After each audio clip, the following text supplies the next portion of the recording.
Jadi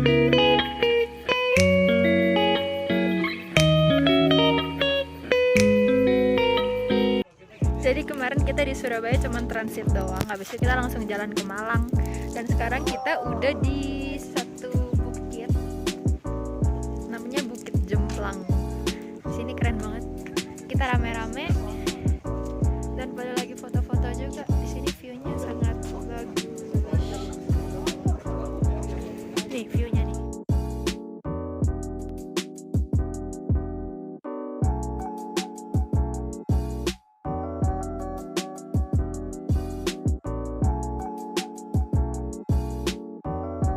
Kita itu mau ke Bromo tapi sekalian gitu. Terus ini kita mau jalan ke Bromo sambil stop-stop gitu. The next morning. Dadah. Jadi hari ini kita ada di Goa Jepang.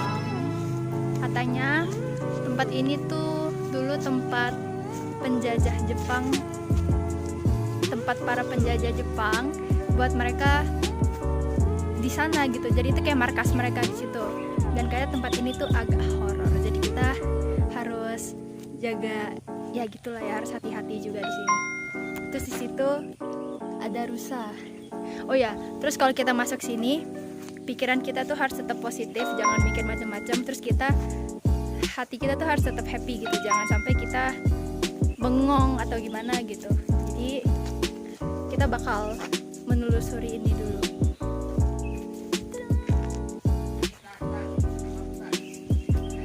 Oke, jadi kita ada di depan goanya tuh. Jadi itu udah masuk goanya. Dan di dalam goanya tuh gelap banget. Ini siang-siang aja gelap, apalagi malam ya kan. Dan this is the view. Silau. Di situ ada taman kelinci. Ada rusa. Kira kita di sini harus jaga-jaga lah.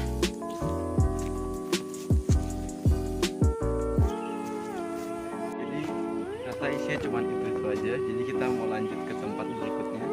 Ini bisa lihat ada rusa tadi, ada guanya, sama ada kandang kelinci. Cuman kita takut masuk ke guanya. Jadi kita cuma foto-foto di sini aja. Kita berada di Romantic Cafe. Dulu namanya adalah Dancok Cafe. Itu ada singkatan dari daun coklat cafe. Dan sekarang kita ada pemandangan atau panorama yang indah. Dan sekarang kita mau makan siang.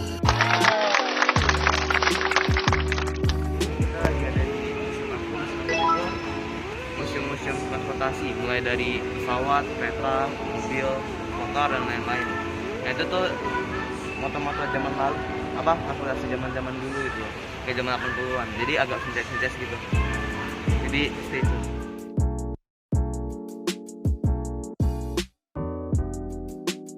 Jadi di dalamnya, jadi kita lihat di sana sini ada banyak banget mobil sama motor-motor klasik. Kayak sama keren.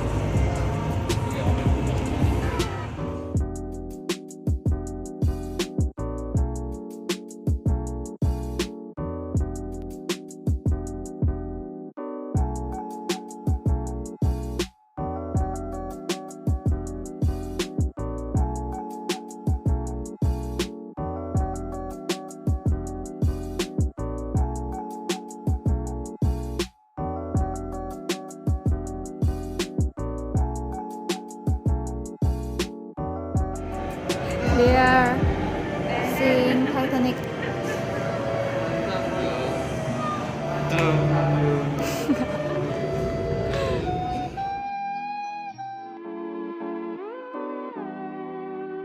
Sepeda zaman dulu tuh kayak begini.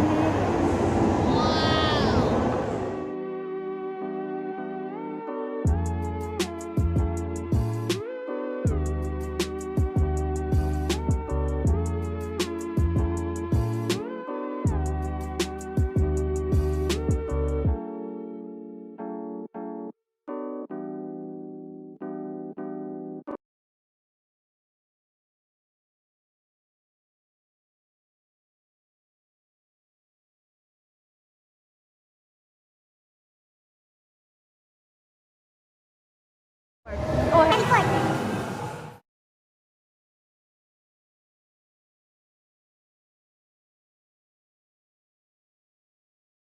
Benar-benar kayak lagi di airport. Di sini kita bisa learn to land. Kita bisa belajar naik pesawat gitu. Di sana kayak ada stasiun keberangkatannya lah. Wah, keren.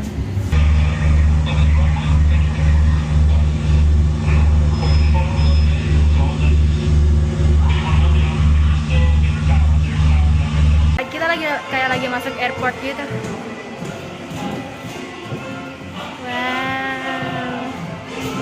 Tuh. Masuk airport. Kayak real. Terus nanti masuk tuh. Ke atas. Ada tulisan welcome aboard. Wow. Muter-muter ya. Nah, masuk nih. Welcome aboard. Wah, beneran masuk ke pesawatnya.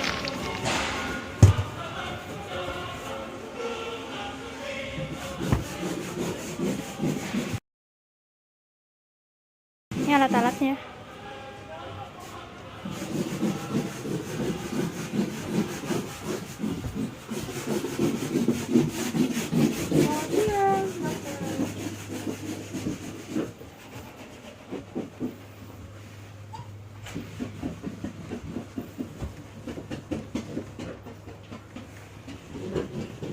Wow.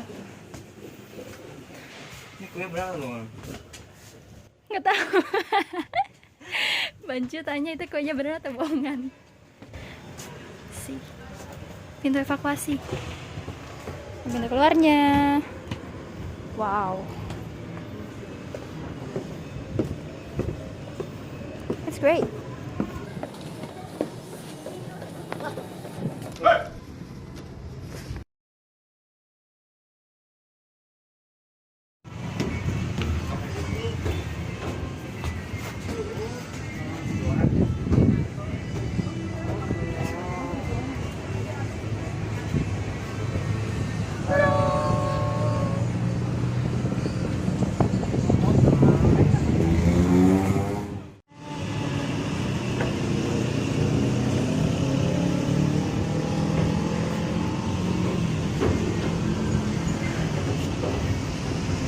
Kota Malang. Dilaporkan dari Malang, Museum Angkut, kita akan menyaksikan parade mobil Man on Fire. Silakan dilihat.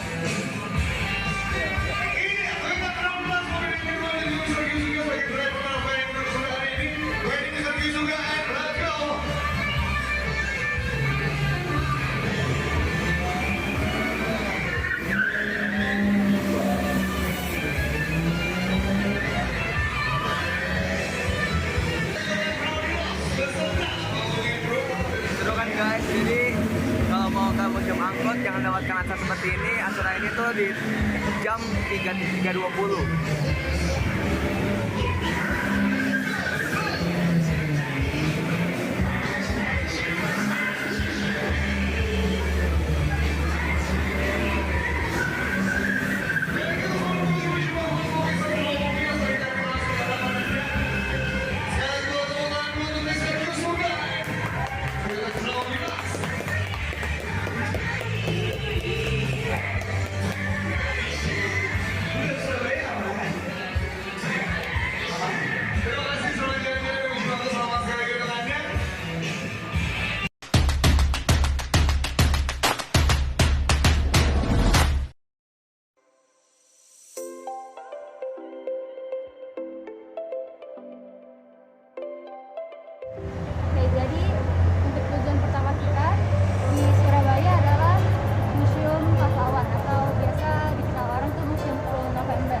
Bung Tomo itu adalah seorang pemuda yang lahir pada tanggal 3 Oktober 1920, dan dia salah satu orang yang cukup berjasa juga di perang 10 November itu di Surabaya, karena berkat pidato dia yang disiarkan di seluruh radio itu membuat semangat pemuda di Surabaya bangkit dan melawan penjajah gitu.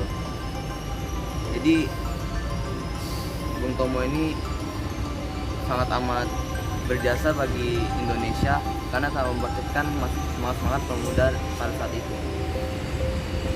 Di sebelah saya adalah Dul Arnowo. Dia adalah seorang yang lahir di 30 Oktober di Kampung Genteng, Surabaya 1604. Dia sering dikaitkan dengan peristiwa kematiannya brigadir di pihak Belanda, yaitu Malebay. Jadi saat itu tiba-tiba Dul Arnowo ini dapat kesaksian dari salah satu pemuda. Dia mengatakan bahwa ada salah satu mobil Inggris yang tiba-tiba meledak karena dipasang granat, dan dari pihak Indonesia juga sering menembakkan senjata ke arah mobil itu. Nah, karena saat itu Dul Arnowo mendengar pernyataan tersebut, dia langsung terkaget karena kejadian itu akan menimbulkan satu kejadian yang konsekuensinya sangat besar, yaitu kemarahan Inggris sampai akhirnya terjadi peperangan antara Surabaya melawan Inggris pada saat itu. Jadi dalam dari pertarungan ini adalah kematian dari brigadir Inggris pada saat itu yang bernama Malebay. Ketika beliau saat sedang berpidato untuk menerapkan masyarakat yang pada saat itu berdemo ingin mengusir tentara Inggris.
Jadi tadi habis kita dari museum, kita lanjut buat makan. Kita makan di satu mall, namanya Mall Atom di Surabaya.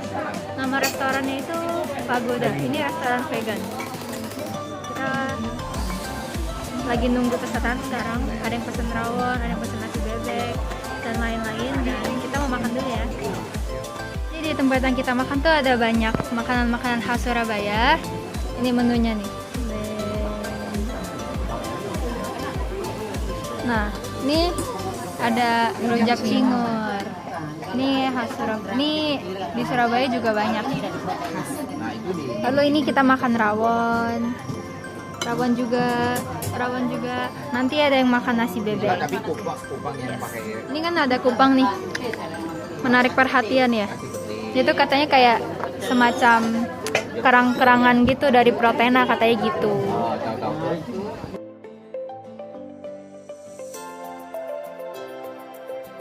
Jadi saya udah di depan patung Surabaya ya. Jadi patung itu ada sejarahnya di mana tuh Hiu tuh melanggar perjanjian sama si Surabaya.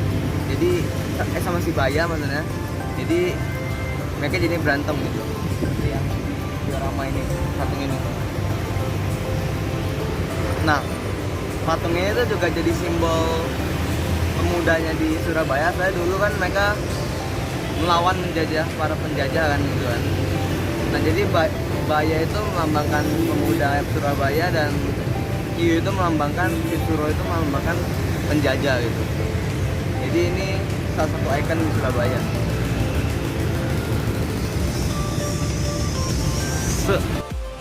Sekarang kita ada di sekolah Kwangming Surabaya. Seperti yang aku bilang kemarin malam, Kwangming itu nggak cuma di Jakarta doang. Kwangming tuh ada di Surabaya, Medan kalau nggak salah juga ada, di mana-mana lagi tuh ada. Ini bangunannya.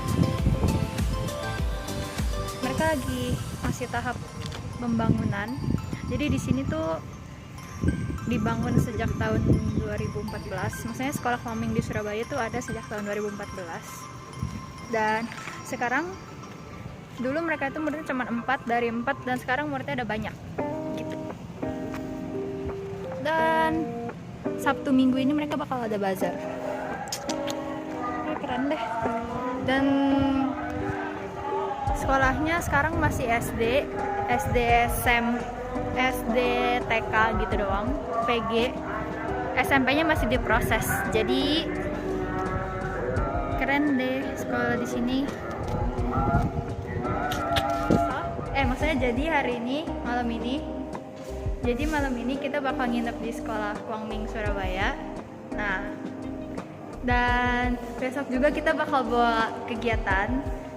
Tujuannya tuh biar kayak kan kita sama-sama anak Kwangming nih, mau di Medan kayak Surabaya kayak, pokoknya biar kita bisa lebih dekat, kita bisa lebih kenal sama anak-anak di sini, adik-adik di sini gitu. Kan kita iciaren. Dan ya pokoknya kita bakal have fun di sini. Besok juga kita mungkin bakal jalan-jalan ke tempat lain lagi. Mungkin ya. Dan tadi kita udah jalan-jalan. Di sini masih agak kosong karena masih bangunan baru gitu ya. Cuman bangunan ini udah dipakai sama anak-anak buat sekolah. Mereka udah menggunakan bangunan ini sambil dibangun juga yang lainnya gitu, sambil proses penyelesaian. Jadi stay tune guys. The next morning.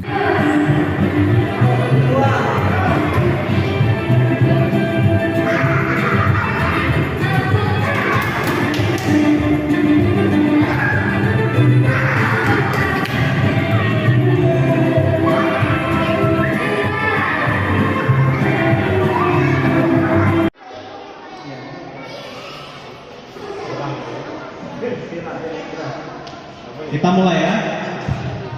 Sekarang 只是颠倒心间老，却只有明白了。能站在高岗上远眺，迎接伟大崭新风貌，直到难从自己创造。记录。 ayo siapa? Jadi tadi kita habis bawa kegiatannya seru banget, anak-anaknya juga ada yang nurut, ada yang enggak, ada yang ngomong sendiri, pokoknya ya kita belajar lagi di sini, lumayan seru juga. Dan habis ini kita ada banyak waktu free time, kita mau kerjain tugas sambil ngemil-ngemil. Oke, jadi sekarang kita ada di Mall Pakuan City.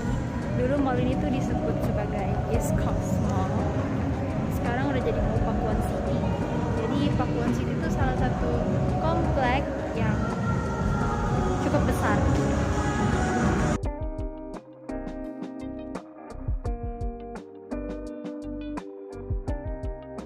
Oke, hai guys. Oke, jadi kita baru aja sampai di Jakarta. Tadi kita tiba di Jakarta itu sekitar jam 5.50 pagi. Lalu kita langsung pergi ke sekolah dan kita letakin barang-barang kita. Dan kita langsung siap-siap ke destinasi tujuan kita yang terakhir di experiential learning tahun ini. Jadi kita bakal ke tanah sekolah kita yang di daerah Cengkareng situ. Dan kita bakal ibadah di sana karena sekolah kita tuh bakal udah mau dibangun gitu. Jadi kita beribadah biar pembangunannya lancar seperti itu. Jadi see you there. Halo semuanya, sekarang kita sudah ada di depan sekolah kita dan kita baru saja selesai ibadah. Semoga pembangunan sekolah kita bisa berjalan dengan lancar dan tanpa hambatan. Dan sekarang kita juga lagi sama anak-anak adik-adik kita SD kita